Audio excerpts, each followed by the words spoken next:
Hi guys, welcome back to our channel. మనం ఇవాళ circles చాప్టర్లోని ద మోస్ట్ ఇంపార్టెంట్ 8 మార్క్స్ చూద్దాము. ఈ చాప్టర్లో మీరు ఈ 8 మార్క్స్ నేర్చుకుంటే చాలు, పక్కాగా 8 మార్క్స్ అనేది మీకు ఖచ్చితంగా ఏదో క్వశ్చన్ అనేది వస్తుంది ఎగ్జామ్లోని, ఐపీలోని. సో ఎన్ని రోజులు లేదు కాబట్టి ఎగ్జామ్కి మీరు ఇప్పటి నుంచి ప్రిపేర్ అయితే చాలా బెటర్గా ఉంటుంది. అలానే మా వీడియోస్ నుంచి మీరు నేర్చుకొని ఎంతో కొంత ఉపయోగపడుతుంది మీ ఐపీ ఎగ్జామ్స్ కానీ అనుకొని ఈ వీడియోస్ అన్నీ చేస్తున్నాము. Hope you like it and do like to every video. ఇప్పుడు మనం స్టార్ట్ చేద్దాము. The first question, find the equation of the circle which passes through 2, -3 and -4, 5 and having the centre on the 4x + 3y + 1 అని ఒక line ఇచ్చారు. So first మనం ఒక circle equation అనుకుందాం. ఇది అందరికీ తెలిసిందే, సర్కిల్ ఈక్వేషన్ అనేది. ఫస్ట్ దాన్ని రాసుకుందాం మనం.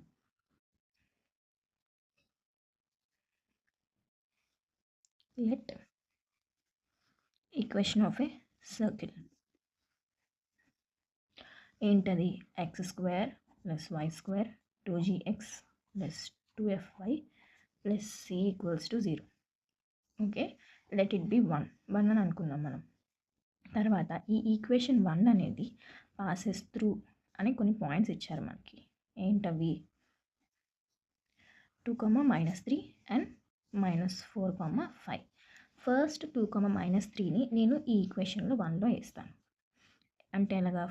ఇది x అండ్ ఇది y కాబట్టి 2² + -3² 2g into 2f into -3 + c = 0. అంటే 4 + 9 4g - 6f + c = 0. ఓకే, దీన్ని ఇంకా మోడిఫికేషన్ ఎలా అంటే 4g - 6f + c + 13 = 0. Let it be second equation అని అనుకుంటున్నాను. నెక్స్ట్ పాయింట్ 4, -4, 5ని ఈ ఈక్వేషన్లో వేస్తాను. అంటే 4² - 4² and 5² 2g into -4 2f into 5 + c = 0. అంటే 16 + 25 - 8g + 10f + c = 0. దీని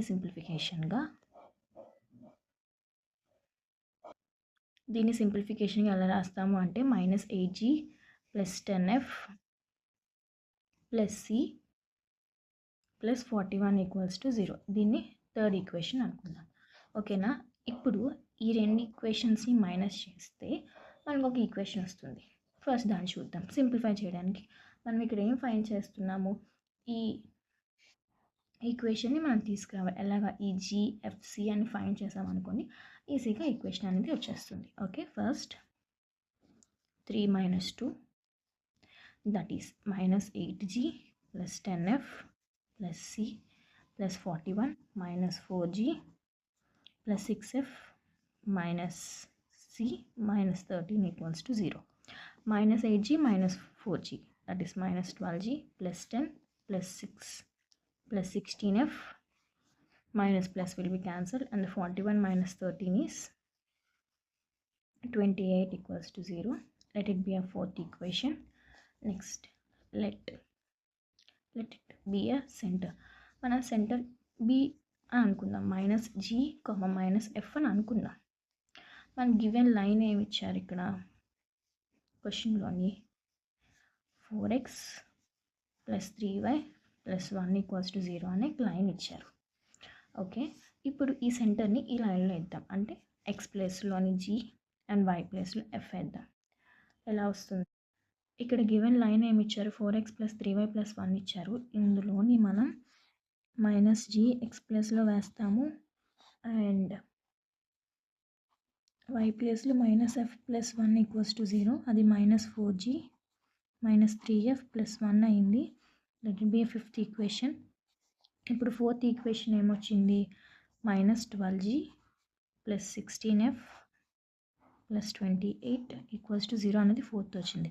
ఇప్పుడు రెండింటిని మనం కంపేర్ చేయాలి, ఈక్వేషన్ సాల్వ్ చేయాలి అంటే దీన్ని మనం 3తో మల్టిప్లై చేసుకుంటే -12g - 9f + 3 = 0 ప్లస్ మనం ఆపోజిట్ సైడ్స్ పెట్టుకుంటే plus minus will be cancelled. ఇంకా ఏముంది minus 20 plus 25f plus 28 equals to 0. F equals to minus 28, 25, sorry, it is 25, and 25f will be cancelled, it will be minus 1. F equals to minus 1. ఇప్పుడు ఈ ఎఫ్ని ఈ ఈక్వేషన్లో fifth ఈక్వేషన్లో వేస్తే minus 4g minus 3 into minus 1 plus 1 equals to 0. అప్పుడు ఏమవుతుంది minus 4g plus 3 plus 1 equals to 0. minus 4g plus 4 equals to 0. G equals to minus 4 will be cancelled. G equals to 1. Now ఈ G equals to 1ని second ఈక్వేషన్లో వేద్దాము. Second equation ఏంటి? 4G minus 6F plus C plus 13 equals to 0. ఈ G and Fని మనం ఈ ఈక్వేషన్లో వేస్తే 1, F is minus 1 and C plus 13 equals to 0, that is 4 plus 6 plus 13 equals to 0. C equals to minus 23. అన్నిటికీ కలిపి ఒక circle equation ఏమొస్తుంది? x square plus y square, g what? 1 and x plus f is minus 1, y minus 23 equals to 0, that is x square plus y square plus 2x minus 2y minus 23 equals to 0. Hence this is the circle equation. It is a required circle equation. Okay, next questions remaining videos lo chuddamo. Thank you.